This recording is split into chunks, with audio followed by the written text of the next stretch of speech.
महात्मा उपासक डॉक्टर सोहनराज तातेड़ पुनरुत्थान और आत्मविज्ञान के बाद अब ला रहे हैं सनातन सत्य, जैसी दृष्टि वैसी सृष्टि, कुदरत, कुदरती रचना एवं कुदरत के कानून से शाश्वत सुख की प्राप्ति। लॉग इन करें www.drsohanrajtated.com, YouTube channel doctor Sohanraj Tated, play store से डाउनलोड करें mobile app doctor Sohanraj Tated. ओम ह्रीं नमो अरहंताणं, ओम ह्रीं नमो सिद्धाणं, ओम ह्रीं नमो आयर्याणं, ओम ह्रीं नमो उवज्जायाणं, ओम ह्रीं नमो लोहे सवसाहुरं, ऐसो पंच नमोकारो सर्व पावपणासनो, मंगलाणं च सव्वे सिंह पडमं हवै मंगलं, पडमं हवै मंगलं। ओम नमो भगवते वासुदेवाय, ओम नमः शिवाय। जय सच्चिदानंद। भाई और बहनों, मातृशक्ति को नमन। आज हमारा बहुत सुंदर विषय प्रकृति दर्शन ही ईश्वर दर्शन है। यानी हम प्रकृति को निहारते रहें, उसके दर्शन करते रहें, उसकी गहराई में जावें, उसके सब पहलुओं को देखें। इसका अर्थ यही है कि हमारे को ईश्वर के दर्शन हो रहे हैं, हम ईश्वर का साक्षात्कार कर रहे हैं, ईश्वर से आशीर्वाद ले रहे हैं और ईश्वर को समझने की कोशिश कर रहे हैं। अब देखिए, सबसे पहले प्रकृति को समझना है, फिर हम ईश्वर को समझेंगे और फिर किस तरीके से प्रकृति का दर्शन और ईश्वर का दर्शन एक ही है, ये हम जानेंगे। प्रकृति, ये प्रकृति किसको कहते हैं कि जो वातावरण जिसके जो इर्द गिर्द हम रहते हैं, हम का मतलब 84 लाख जीवा योनि के बर्थ प्लेसेस के असंख्य अनंत जीव जिस वातावरण में रहते हैं, उस वातावरण को प्रकृति कहते हैं, नेचर कहते हैं, पर्यावरण कहते हैं, एनवायरमेंट कहते हैं, सृष्टि कहते हैं, विश्व कहते हैं, कॉस्मोस कहते हैं, ब्रह्मांड कहते हैं। और मनुष्य का जो शरीर है वो इस सृष्टि का सर्वोत्तम शरीर है। इसीलिए जे पिंडे ते ब्रह्मांडे, ये कहा गया कि जो पिंड में है वही ब्रह्मांड में है, जो ब्रह्मांड में है वही पिंड के अंदर है। यानी अगर पूरे ब्रह्मांड को आप नहीं देख सकते, इतना विशाल है, तो उसके प्रतिनिधि, उसके रोल मॉडल जो है इस पिंड को देख लो। वही बात है कि जो पृथ्वी है वो पंचभूतात्मक है। पृथ्वी, जल, अग्नि, वायु, आकाश से निर्मित है और इन पंचभूतों से ही 84 लाख जीवा योनि बर्थ प्लेसेस के असंख्य अनंत प्राणियों को जन्म देती है, पालन पोषण करती है, बड़ा करती है। और वो समस्त प्राणी मन वचन काया की सारी क्रिया 5 भूतों से करते हैं। और जब 5 भूतों में विलीन हो जाते हैं आयुष्य पूरा होने पर, तो पृथ्वी में, जल में, अग्नि में, वायु में, आकाश में मिल जाते हैं। और इस पूरे ब्रह्मांड, पूरे पृथ्वी की जो एनर्जी है, कभी भी भूत भविष्य वर्तमान में एक छटांग भी कम नहीं होती है। मात्र रूपांतरण होता है, ठोस द्रव में बदलता है, द्रव गैस में बदलती है, गैस वाइब्रेशंस में बदलती है। इसीलिए आइंस्टीन ने कहा है कि E = mc²। इसका अर्थ यह है पूरे ब्रह्मांड की एनर्जी है वो m मतलब मास c² कांस्टेंट है, यानी हर वक्त कांस्टेंट रहती है। ये कितनी बड़ी बात हमको समझने की है ब्रह्मांड के बारे में। इस ब्रह्मांड के 3 गुण हैं, वो है सत्व, रजस और तमस। और वही 3 गुण हमारे इस पिंड के हैं। सत्व का मतलब होता है कि वो स्थिर मस्तिष्क वाला, वो धार्मिक क्रिया वाला, समता भाव वाला और जो है शुद्ध चित्त वाला व्यक्ति कहिए या ब्रह्मांड कहिए। और रजस होता है, वह होता है चंचल। जैसे कोई व्यक्ति भी चंचल होता है, किसी बात में स्थिर नहीं रहता, मन स्थिर नहीं रहता है, काम स्थिर नहीं रहता है, भटकता रहता है, विक्षिप्त होता है, चंचल। उसी तरह से पृथ्वी भी, जो हमारी जो ब्रह्मांड है, वो भी विचलित होता है। वो ब्रह्मांड विचलित होने का मतलब कभी सुनामी आते हैं, कभी भूकंप आते हैं और कभी महामारी आती है, कभी अतिवृष्टि होती है, कभी अनावृष्टि होती है। ये सब चंचलता के मुख्य कारण है। और तीसरा जो है तमश गुण।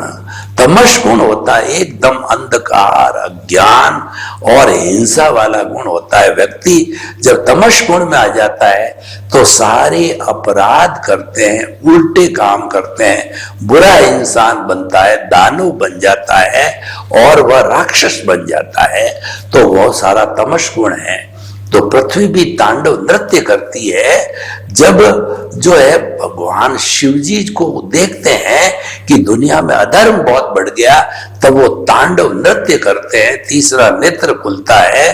तो उसमें जो जो लोग धार्मिक होते हैं, संत पुरुष होते हैं, उनकी रक्षा करते हैं, दानवों का नाश करते हैं।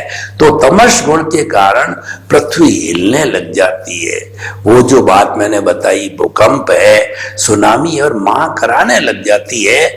इसका कारण क्या है कि जब दोहन किया जाता, वो सहन नहीं कर सकती, सहन सकती उसकी सीजी सेंटर ऑफ ग्रेविटी, जिसके ऊपर पृथ्वी जो सूर्य का चक्कर काटती है, तो वह जो है वो अतिरिक्त दोहन करने के कारण सीजी डिस्टर्ब हो जाती है। सीजी डिस्टर्ब होने के कारण वो तमस गुण पर आ जाती है। तो ये पिंड और प्रकृति की बात हो गई। तो अब जो है हम प्रकृति को देखें तो सारा प्रकृति का दृश्य बड़ा वियंगम है। मैं आपको प्रकृति के दर्शन कराता हूं। हमारी पुरानी जो गुरुकुल शिक्षा प्रणाली थी, उसकी आपको बात बताता हूं कि जो बड़े बड़े वाल्मीकि ऋषि हुए हैं और जो है जितने भी बड़े ऋषि हुए हैं, वो अपना आश्रम जो है नदी के किनारे प्राकृतिक वातावरण के अंदर कुटिया बनाया करते थे और उसका दृश्य कहता था। नदी कल कल बह रही है, झरना बह रहा है, पहाड़ी की गोद में है, चिड़िया चहचहा रही है, मोर नाच रहे हैं, चारों तरफ जो है ग्रीन रंग की ग्रीनरी है, अलग अलग रंग की तितलियां हो रही है और पशु पक्षी आराम से घूम रहे हैं और आकाश भी साफ है, सुथरा है। इस तरीके से वो प्राकृतिक जीवन जो है वो जब देखते हैं तो गुरुकुल की याद आती है। और वो प्रकृति जो है हम लोग विनम्र बनने का जो है वो हमें लेसन देती है, पाठ पढ़ाती है। तो कई बार क्या होता है कि जब लोग सांसारिक जीवन से दुखी हो जाते हैं तो वो हिल स्टेशन पर जाते हैं। हिल स्टेशन पर सारा प्रकृति की गोद में चले गए और प्रकृति को जब निहारते हैं तो एक तरीके से ईश्वर के दर्शन हो जाते हैं, उनका चित्त प्रसन्न हो जाता है प्रकृति को निहारते निहारते। और प्रकृति को देखते देखते हमें स्वतः ही हम मौन हो जाते हैं और मौन होते ही जो है हमें प्रकृति के दर्शन, ईश्वर के दर्शन एक साथ हो जाते हैं। तो क्योंकि मौन होने के बाद में हमें ऐसा लगता है कि इतनी विशाल छटा तो किसी और की हो ही नहीं सकती और वास्तव में कुदरत के ऊपर कोई नहीं है। कुदरत सुप्रीम है, वो समस्त 84 लाख जीव योनियों का भरण पोषण, पालन पोषण, जन्म वही करती है। तो वो बड़ी माँ है, तो उसके ऊपर कोई होता ही नहीं है। हमारा सनातन सत्य कुदरत, कुदरती इतना और कुदरत के कानून पे आधारित है और हमारा उद्देश्य है आपके शाश्वत सुख की नींव लगाना। और हम सनातन सत्य देते क्या है? सनातन सत्य ultimate reality of this world वो है कुदरत, वो आपको बताते हैं। तो भाई और बहनों, दूसरे शब्दों में हम आपको कुदरत के दर्शन कराते हैं तो स्वतः ही ईश्वर के दर्शन हो जाते हैं। तो प्रकृति अब हम आते हैं हमारी इंडिविजुअल प्रकृति के ऊपर। तो हमारी इंडिविजुअल प्रकृति के अंदर ये जो मन वचन काया है वह प्रकृति है, और भीतर जो शुद्ध आत्मा स्वरूप बैठा वो ईश्वर है, तो उसको पुरुष कहते हैं। तो प्रकृति और पुरुष हमारे भीतर है। तब ये जो प्रकृति है वो माया का स्वरूप है, और जब ये माया के जो है कुछ उसकी छाया पड़ जाती है पुरुष के ऊपर जो भीतर प्रभु विराजमान है, तो वह दूषित हो जाता है, कलुषित हो जाता है, और कलुषित होने के कारण जो है वह मुक्ति को नहीं जा सकता, और फिर जो है वो अपना ज्ञान का अनुभव करता है कि मैंने जो है गलती से जो है प्रभाव में आ गया। वो प्रभाव को भूलता है पुनः साधना करके, तो भूलने के बाद पुनः प्योर हो जाता है, और प्योर होने पर सिद्ध बुद्ध और मुक्त बन जाता है। तो अब हम प्रकृति और ईश्वर के आपको दर्शन कराते हैं। हमारा सनातन सत्य मुख्य दो बातों पर आधारित है। पहली बात तो यह है कि मन वचन काया तथा उससे जुड़ी हुई हर अवस्था मात्र कुदरती रचना, और जहां अवस्था आता है अवस्था नाशवान होती है। क्यों? अवस्था संजोग के अधीन होती है, और संजोग क्या है कि हर संजोग के साथ वियोग जुड़ा हुआ होता है, क्योंकि ये संजोग संसार से जुड़ा हुआ होता है। जो संचरण करता है वो संसार कहलाता है। हर संजोग वियोग को प्राप्त होता है, हर अवस्था नाश होकर के नई अवस्था आती है। तो ये सारा जड़ का खेल है। जो नाशवान होता है वह जड़ होता है, और जो चेतन कभी नाश नहीं होता है, ईश्वर है वो चेतन है, वह कभी नाश नहीं होता। प्रकृति जो है जड़ है वह नाश होती है और फिर पैदा होती है। उसके अंदर उत्पाद और व्यय दोनों होते हैं, दोनों होकर के भी वो प्रकृति की प्रकृति बनी रहती है। तो देखिए हम इसको दो भागों में बांटते हैं। एक तो क्या है कि प्रकृति है हमारा भुगतान है, मन वचन काया हमारा भुगतान है।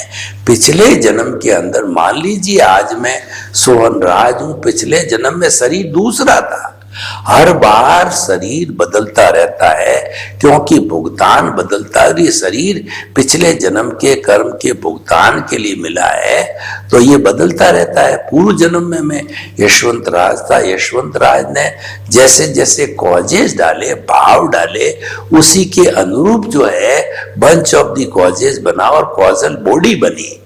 तो यानी उसने जो पेपर सॉल्व किया पिछले जन्म में यशवंत राय ने, रूपक बताता हूं कि 60, 70, 80 वर्ष वह जो भी जिया, वो 3 जो है घंटे का पेपर जो उसने हल किया, तो उस जन्म में उस पेपर में वो यशवंत राय ने चाहे जैसा करेक्शन किया होगा या कर सकता था। वो फ्रीडम है, क्योंकि आंसर सीट आपके पास है। जब आंसर सीट आपके पास होती है तो, और आपके पास में समय होता है 3 घंटे का, तो आपने 2.5 घंटे में ही पेपर पूरा कर दिया। पिछले आधे घंटे में डिलीशन, एडिशन, अल्ट्रेशन जो कुछ भी आप कर सकते हो। लेकिन जब 3 घंटे पूरे हो जाते हैं, यानी आयुष्य जब पूरा हो जाता है, तो जितनी भी कॉजल बॉडी रूपी जो आंसर शीट है वो कुदरत को हैंड ओवर करनी पड़ती है, प्रकृति को हैंड ओवर। कुदरत और प्रकृति एक ही चीज है।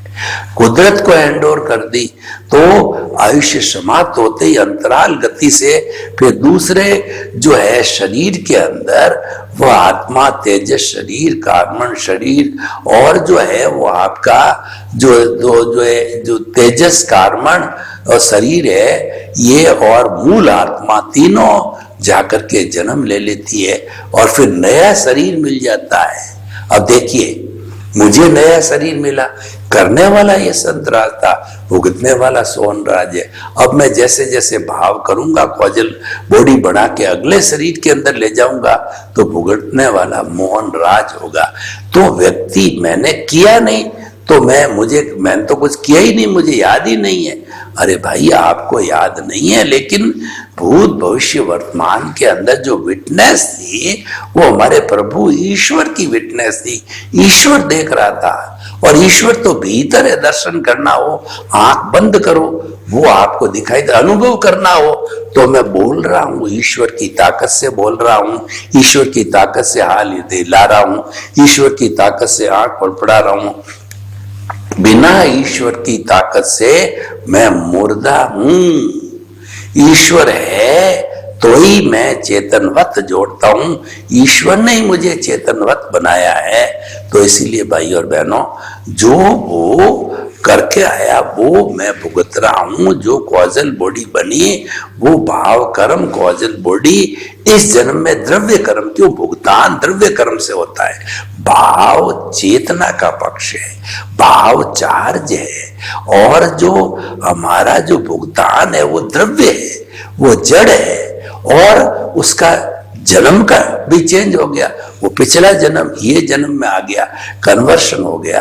तो इसीलिए हमेशा याद रखो कि जो लाइव होता है वो भावों से होता है, और डिस्चार्ज होता है वो जड़ से होता है, क्योंकि उसमें कुछ करना ही नहीं है। जड़ में करेक्शन नहीं है, इसीलिए वो तो ऑटो मोड हो गया। और भाव के अंदर वो सत्ता है, फीलिंग की सत्ता है, वो एडिशन अल्ट्रेशन करेक्शन की पूरी सत्ता है। तो वो तो चेतन ही कर सकता है, जड़ नहीं कर सकता। जड़ में चेतना है ही नहीं, करेगा कैसे वो एडिशन अल्ट्रेशन करेक्शन? कर ही नहीं सकता। वो तो भुगतान ऑटो मोड से चलता है। कोई डेबिट होता है, कोई क्रेडिट होता है। और आप जिस संसार में जीते हो उसके अंदर कुदरत जब आपका उपादान आता है, यानी उदय और प्रारब्ध पीछे से लेके आते हो, फिल्म चलती है, मन वचन काया की बैटरियां खुलती है, तो वो कुदरत लाके आपके सामने जो है खड़ा कर देती है, जिसके साथ आपका पिछला भुगतान बाकी है, और वो अपना पूरा कर लेता है। मैं आपको एक उदाहरण बताता हूं कि जो दो पक्के मित्र थे, तो दोनों मित्र एक गांव में रहते थे। तो एक मित्र जो है वो पैसा कमाने के लिए देशावर गया, और ये गांव में ही रहा।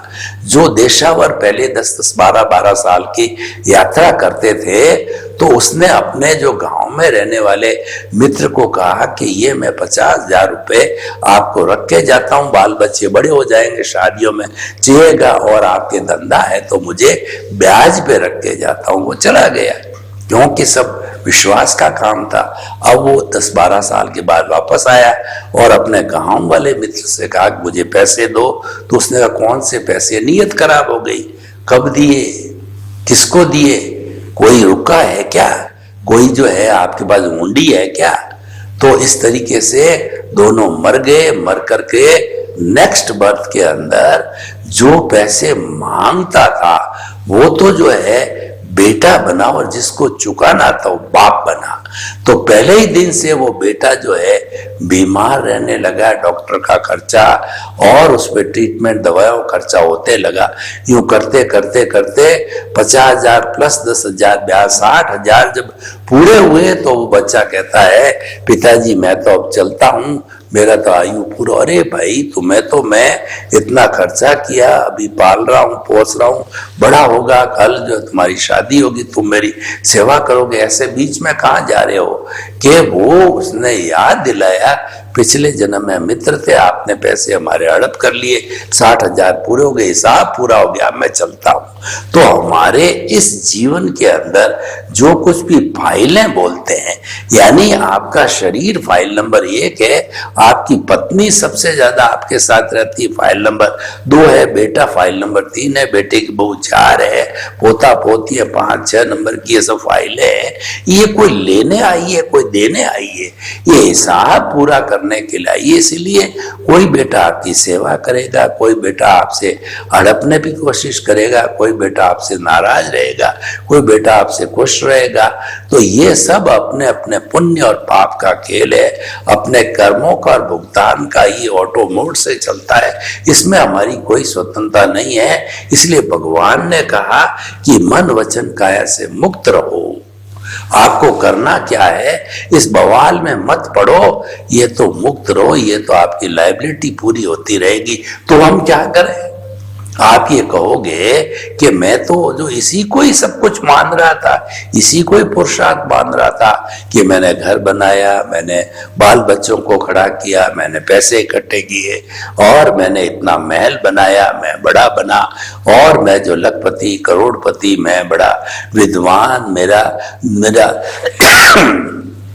मेरा संपत्ति सत्ता बहुत कुछ है, मैं तो इसी को ही सब कुछ जम रहा। तो ये आपका आप पुरुषार्थ कर रहे हो, मना नहीं कर रहे, ये सारा रिलेटिव पुरुषार्थ है और ये भुगतान स्वरूप ही है। क्यों? तो ये जड़ अपना काम कर रहा है, आप तो चेतन हो, आप तो, ये तो प्रकृति अपना काम कर रही है। जो आज का हमारा विषय है, प्रकृति दर्शन ही ईश्वर दर्शन है। अब आप क्या करें? ईश्वर के दर्शन कराता हूं, आप तो ये करो कि जो कुछ चल रहा है उससे मुक्त रहो और आप जो है किसी ज्ञानी पुरुष जो ईश्वर समान है उसकी तलाश करो, और अगर आपका भाग्य है तो वो आपको ऑटोमेटिकली पुण्योदय से मिल जाएगा। और ऐसा ईश्वर स्वरूप ज्ञानी जो है वो आपको ज्ञान देगा और उस ज्ञान के आधार पे आपका जो कर्ता पद है उस पे चौकड़ी लगा के और आपको जो है वो आपको आत्म पद पे बिठा देगा, यानी आपको ईश्वर स्वरूप के अंदर दाब देगा। ईश्वर का दर्शन कर रहा है, स्वयं के दर्शन करो। आप खुद आत्म पद पर बैठ गए हो, बहिरात्मा जो कि मात्र भुगतान करती थी उससे आप अंतरात्मा आ गए, भीतरे जगत के अंदर आ गए हो। आपके साथ प्रज्ञा जुड़ गई है, संवर जुड़ गया है, संभाव जुड़ गया है, आपका बहुत बड़ा चेंज और आपका नया जन्म हुआ है। अब आप धीरे धीरे मुक्ति की ओर जा रहे हो, ईश्वर पूरा बनने, खुद ईश्वर बनने जा रहे हो। तो अब आपको परमात्मा बनना है। तो इससे क्या हुआ? आपका जंक्शन पॉइंट आ गया, आपका, इसी को हम रियल पुरुषार्थ कहते हैं। यही हमको करना, इसी के लिए हमको भेजा गया है। और प्रकृति भी यही कहती है कि तू मेरे को तो निहारता रहे, मेरे दर्शन करता रहे। दर्शन करते रहने का अर्थ यही है, खाली जानो और देखो। हम क्या करते हैं? हिल स्टेशन पर हम खाली दर्शन करते हैं, यानी जानते हैं और देखते हैं कि कितनी सुंदर प्रकृति है। ये तो जाना और आंखों से देखा। तो ज्ञाता और दृष्टा भाव, ये जो लक्षण है ये ईश्वर का लक्षण है। तो आप ज्ञाता दृष्टा बन गए और आपने भेद विज्ञान कर दिया कि प्रकृति को देखने वाला अलग है, मैं तो देखने वाला हूं, प्रकृति अलग है। तो जो देखने वाला है वो ईश्वर है, यानी वो आपका स्वरूप है, मूल है। आपका मुख उस ओर हो गया और आप जो है वो भेद विज्ञान करते करते, दृष्टि विज्ञान करते करते आप आगे से आगे बढ़ते रहे, अपने स्वरूप के अंदर बढ़ते रहे और आपका लक्ष्य बन गया, ऊर्ध्वारोहण हो गया। ऊर्ध्वारोहण का लक्ष्य क्या है कि आपका परमात्मा लक्ष्य आपके सामने दिखता है। परमात्मा क्यों बनना चाहते हो कि अभी जो वर्तमान में हमको जो सुख मिलता है वो टेम्परेरी सुख है, और वो तो टेम्परेरी सुख तो दुख का कारण है। वास्तव में जो हमारे जीवन के अंदर सुख और दुख आते हैं, ये सुख और दुख जो है वो खाली मान्यता है, वो सुख दुख है ही नहीं है। सुख दुख तो हमारी आत्मा की जो है शक्ति कहिए या आत्मा का लक्षण कहिए, वो तो भीतरी जगत में, ये तो मात्र आभास है, ये तो मृग तृष्णा है। मृग तृष्णा क्या होती है कि गर्मी का तेज महीना हो और हिरण को, जो मृग को जो है प्यास लगी हुई है, तो तेज गर्मी के अंदर जो तालर होता है और वो बालू रेत चमकती है तो लगता है कि वहां पानी होगा, वो दौड़ता है उसकी तरफ, और जब उसके पास पहुंचता है तो उसको लगता है ये तो जमीन है, तो फिर भागता है, फिर दौड़ता है, तृष्णा चलती रहती है। तो हम कभी जो है वो पत्नी में सुख मांगते हैं, कभी धन में सुख मांगते हैं, और कभी बाल बच्चों में सुख मानते हैं, कोई पद प्रतिष्ठा और ऐश्वर्य में सुख मानते हैं, तो ये हमारी मान्यता, ये भ्रांत मान्यता, ये रॉन्ग बिलीफ है। तो जब हमको राइट बिलीफ का पता चल जाता है तो कि हमें मालूम पड़ता है कि कस्तूरी की मृग ज्यों, मतलब कस्तूरी मृग की नाभि में होती है।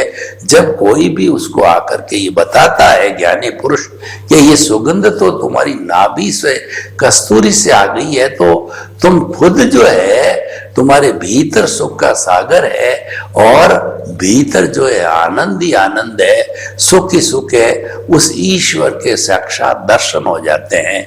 किसने कराए दर्शन? प्रकृति ने कराए। प्रकृति और पुरुष को अलग अलग रखो तो जो पुरुष होता है वह ईश्वर होता है, वो मात्र प्रकृति का जो है ज्ञाता दृष्टा, उसको देखने वाला होता है, उसको जानने वाला होता है। तो ये सही कहा गया है कि प्रकृति दर्शन ही ईश्वर दर्शन है। तो प्रकृति तो जड़ है और ईश्वर चेतन है। चेतन कभी जड़ नहीं हो सकता, जड़ कभी चेतन नहीं हो सकता है। इसके जो है कानून कायदे और लक्षण अलग है और उसके अलग है, दोनों अलग अलग, दोनों को अलग अलग रखो, एक दूसरे को निहारते रहो, एक दूसरे से प्रभावित नहीं होना, मतलब प्रकृति के साथ जुड़ना नहीं है, प्रकृति के साथ तन्मयाकार नहीं होना है। तन्मयाकार हमें होना है वो चेतन के साथ में होना है कि मन वचन काया से मुक्त ऐसा मैं शुद्ध आत्मा हूं, शुद्ध आत्मा स्वरूप में रहना। और प्रकृति को कैसे मानना है कि मन वचन काया तथा उससे जुड़ी हुई हर अवस्था मात्र कुदरती रचना है जो कि व्यवस्थित है। ये तो आने वाली है, जाने वाली है, नाशवान है, ये अपना काम कर रही है, ये तो जड़ है, ये तो भुगतान है, चल रहा है, लेके आए हैं, चलता रहेगा। तो उसको देखते रहो, क्योंकि आप उसमें फेर बदल करेक्शन कुछ भी नहीं कर सकते हो, इसीलिए आप उसको देखते रहो, देखते रहो। तो इस तरीके से जो है हमने प्रकृति के माध्यम से ईश्वर के दर्शन किए। तो हमारा विषय है कि प्रकृति दर्शन ही ईश्वर दर्शन है, वो बिल्कुल सही है, एक दूसरे से जुड़े हुए होते हैं और एक दूसरे के पूरक होते हैं, एक दूसरे के साथ रहते हैं। प्रकृति और ईश्वर दोनों साथ रहते हैं। मन वचन काया जो है ये प्रकृति है और भीतर जो बोल रहा है, जिसकी ताकत से हम बोल रहे हैं, वो चेतन है। हमारा शरीर जो है ये चेतन और जड़ का मिश्रण है। इन दोनों को बीच में जो फेविकोल ने जोड़े रखा वो अज्ञान है, वो मिश्र चेतन है, वो हमारा कार्बन शरीर कॉजल बॉडी है, वही जोड़े हुए है। अगर कॉजल बॉडी जो जो बढ़ती रहेगी, जो जो हमको ये जन्म जन्मांतर में घुमा रही और घुमाती आएगी, और जो जो ये घटता रहेगा, तो घटता रहने से जो है ये एक दूसरे से मुक्त हो जाएंगे। यानी जो है जड़ जड़ के साथ चला जाएगा, चेतन चेतन के साथ चला जाएगा। इसलिए हम दोनों को मुक्त रखना है, अलग अलग रखना है। अलग अलग रखेंगे तो दोनों शुद्ध रहेंगे और जब मिश्रण कर लिया तो दोनों अशुद्ध हो जाएंगे। तो इसीलिए भाई और बहनों, बहुत ही सुंदर विषय है। आप हमेशा जो है वो जो है कुदरत माइंडेड रहो, कुदरत से कुदरत के कानून पे चलो कि और ये मानो कि जो कुछ भी मेरे जीवन में जन्म से मृत्यु तक चल रहा है ये तो कुदरती रचना है, कुदरती करा रही है, तो मैं उससे बिल्कुल मुक्त रहूं। यानी जब कभी हमारे को किसी ने, देखिए इसकी प्रैक्टिकल एप्लीकेशन क्या है कि हमारे को इस जीवन के अंदर कोई गाली देवे, कोई तिरस्कार करे हमारा, कोई हमारी प्रशंसा करे, तो हर परिस्थिति में हमको सम रहना है। हमको जो है हर परिस्थिति के अंदर अपने आप को डावाडोल या डिस्टर्ब नहीं करना है, संतुलित रहना है। जितने जितने हम संतुलित रहेंगे उतना मन वचन काया से मुक्त रहेंगे और उसके साथ साथ में प्रभु के दर्शन भी करेंगे कि मन वचन काया से मुक्त ऐसा में शुद्ध आत्मा स्वरूप के दर्शन। वो तो अमूर्त है लेकिन उसको रियलाइज किया जा सकता है और हर व्यक्ति रियलाइज करता है। जो हर व्यक्ति जो इस चेतन तत्व उसके भीतर है वो रियलाइज करता है, क्योंकि जब कोई भी वो कार्य करेगा बोलेगा, खाएगा, पिएगा, उठेगा, बैठेगा और थोड़ा सा वो दिमाग से चिंतन कर रहेगा कि ऐसी कौन सी शक्ति है जिसकी ताकत से मैं कार्य कर रहा हूं, तो तुरंत में समझ में आएगा कोई एक विशेष शक्ति है जिसकी ताकत से कार्य किया जा रहा है, वही चेतन तत्व है, वही प्रभु है और वही ईश्वर है। और कौन कर रहा है, दूसरी बात समझने की है, करने वाला शरीर है, वह प्रकृति, वो जड़ है। सर्वे भवन्तु सुखिनः, सर्वे सन्तु निरामया। लोक के सब जीवों को सुख मिले, शांति मिले, आनंद मिले, प्रेम मिले, सौहार्द मिले और सभी मिलकर के हम इस धरा पर वसुदेव कुटुंबकम की पुनर्स्थापना करें। आपके प्रति मंगल भावना, शुभकामना। ओम शांति। महात्मा उपासक डॉक्टर सोहनराज तातेड़ पुनरुत्थान और आत्मविज्ञान के बाद अब ला रहे हैं सनातन सत्य, जैसी दृष्टि वैसी सृष्टि, कुदरत, कुदरती रचना एक कुदरत के कानून से शाश्वत सुख की प्राप्ति। लॉग इन करें www.drsohanrajtated.com, YouTube channel doctor Sohanraj Tated, play store से डाउनलोड करें mobile app doctor Sohanraj Tated.